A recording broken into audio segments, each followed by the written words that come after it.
Kim Cho binanggit si Janine Gutierrez sa It's Showtime. Kung susuriin ang pahayag ni Kim Cho sa isang segment ng It's Showtime, tila hindi nito pinapansin ang isyu na kinasasangkutan nila ni Janine Gutierrez na may kaugnayan kay Paolo Avellino. Ang mga netizen ay nagsagawa ng iba't ibang post sa kanilang mga social media accounts na naglalaman ng splice video ni Kim na tumutukoy sa sagot nito hinggil sa pelikula na pinagbidahan ng dalawang kabataan sa nasabing show.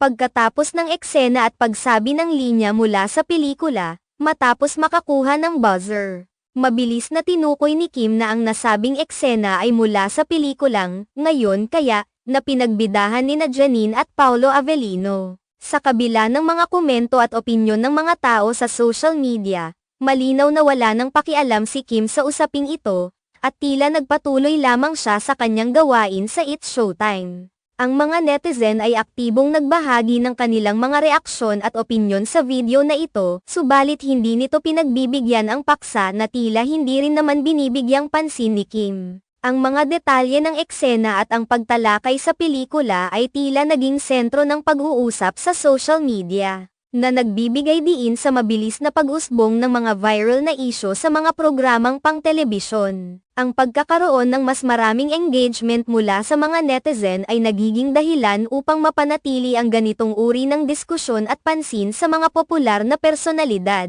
Gayunpaman, ang tila kawalang pakialam ni Kim sa isyong kinasasangkutan niya ay nagpapakita ng kanyang desisyon na huwag magbigay ng higit pang atensyon o reaksyon sa mga kontrobersya. Ang kanyang pahayag sa It's Showtime ay nagbigay lamang ng impormasyon tungkol sa pelikulang tinutukoy sa kanilang segment, at wala ng iba pang detalye na nagbigay linaw sa kinasasangkutan nilang usapin.